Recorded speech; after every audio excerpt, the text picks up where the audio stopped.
suomalainen supertähti. Tervetuloa Tarja Turunen, hyvät naiset ja herrat.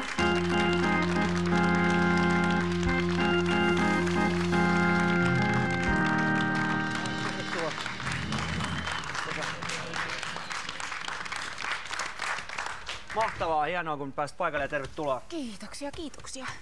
Ja kaikki ne, jotka pelkäävät, että aion puhua tässä vielä pitkäänkin ennen kuin Tarja laulaa, niin se ei pidä paikkaansa ja hetken kuluttua päästään itse asiaan. Sinulta ilmestyi itse asiassa eilen joulualbumi Henkäys ikuisuudesta. Ja tämä on aika pitkä, lähes ikuisuusprojekti siinä mielessä, että puheet tämmöisen tekemistä alkoi jo aika kauan sitten ja levyäkin alettiin tekemään alkukesästä. Eli ilmeisesti aika tärkeä progi sulle kaikilla tavoilla. Kyllä se on jotenkin ihana, että nyt se on niinku sit ohi, kun kiertue. Tämä joulualbumia kiertue tämän vuoden lopulla, sitten se on finally, voi sanoa oikeasti vihdoinkin ohi. Että se alkoi katsoa 2003 vuonna tämä idea tästä joulualbumista. Sitten sitä kun ei ole ollut aikaa, niin sitä on pitänyt tehdä kalenteria suunnitella. Joulu on kuitenkin vain kerran vuodessa, että se on sinänsä ärsyttävää. Se sopii huonosti esimerkiksi vappumarkkinoissa. Uusi joululevy. Mutta kesällä tuli laulettua. Niin kuitenkin. Miten vaikea muuten oli se?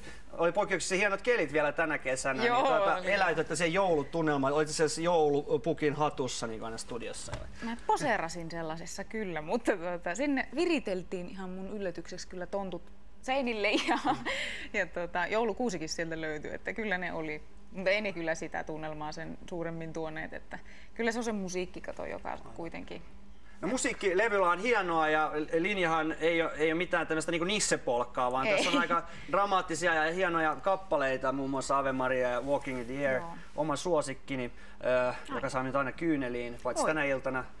Tänä iltana et tule kuulemaan. Eli tänä iltana mä itken vasta, kun mä näen itseni televisiosta, kuten joka torstai-ilta. Mutta kuitenkin jos ajatellaan, että on ikään kuin sun tämmöinen eräänlainen mittavan soolouran, voisi sanoa joka tapauksessa aloitus, niin voisi ajatella, että tämän levyn tekeminen on joka tapauksessa ollut sulle niin kuin tarkempi projekti kuin ehkä mikään muu koska. Oliko sulla sellainen ikään kuin olo, että panokset on nyt kovat? No totta kai, kun miettii sitä, että nyt niin kuin seison omilla jaloilla, niin onhan aina seissyt, että en vierailla, mutta joka tapauksessa se, että nyt on sooloartisti, vaikka tämä joululevy ei tarkoita sitä, että se on mun soololevy, että se on vasta ensi vuoden projekti se, mutta olihan se tärkeä asia.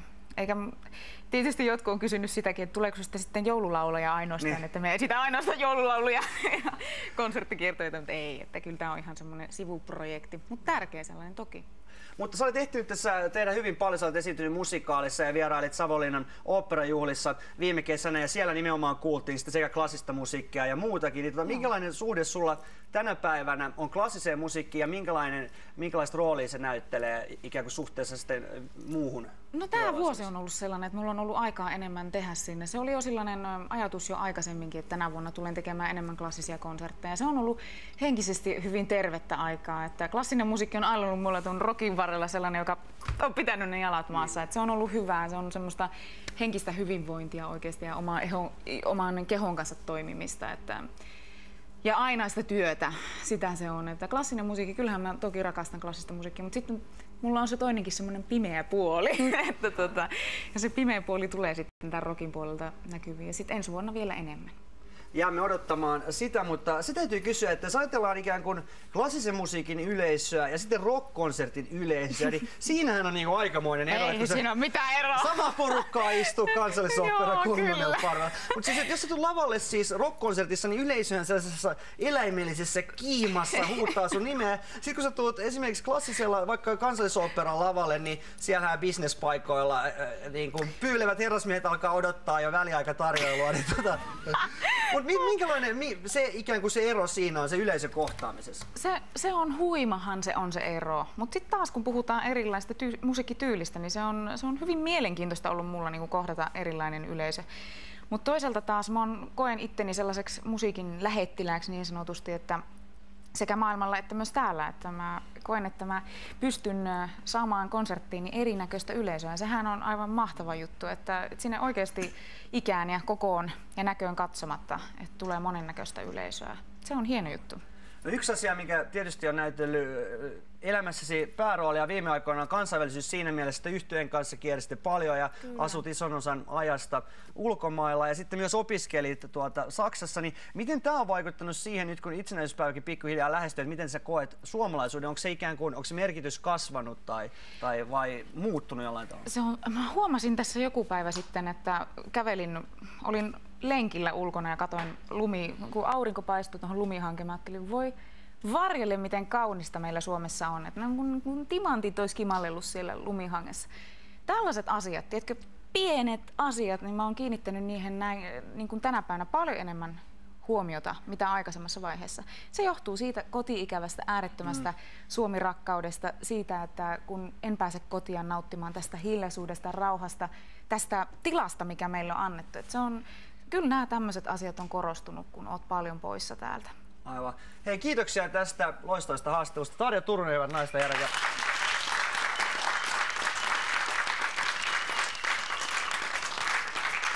Toivottavasti olet vielä Suomessa edes joskus tästä eteenpäin. Ja myös kaunista musiikkia tulee tähän ohjelman loppuun. Tarja Turunen esittää eilen ilmestyneeltä albumilta kappaleen ja sen tulee säästämään Esa Nieminen. Tervetuloa Esa. Kiitoksia minun puolestani tästä ja tapaan viikon kuluttua. Moi moi. Tarja Turunen, hyvät naiset ja herrat.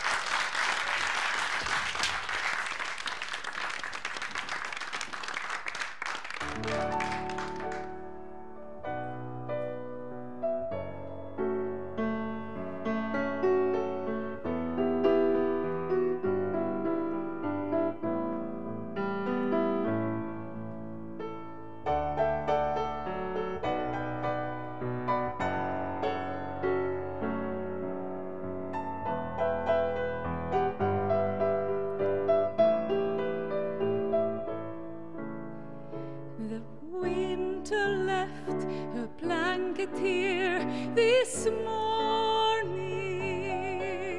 a soft and gentle coverlet of white unfolded in the shadows of the dawn. It sparkled in the early morning light. You would have loved this. You would have loved this. This was your favorite time of day.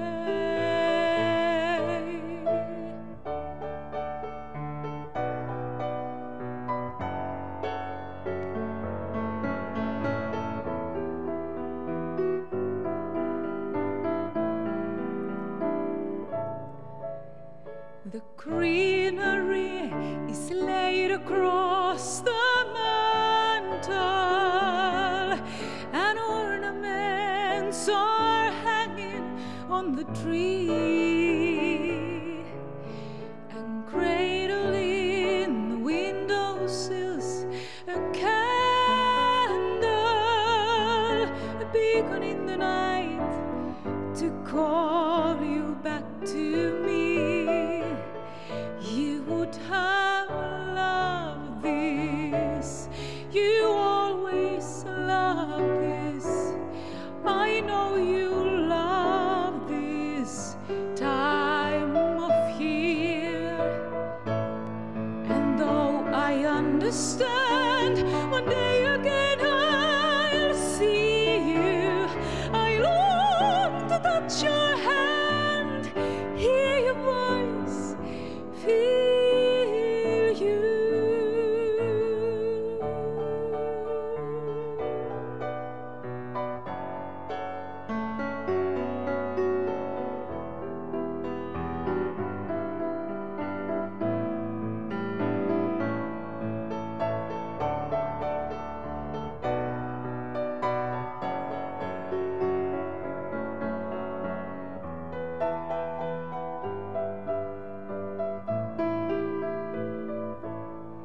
You would have loved this.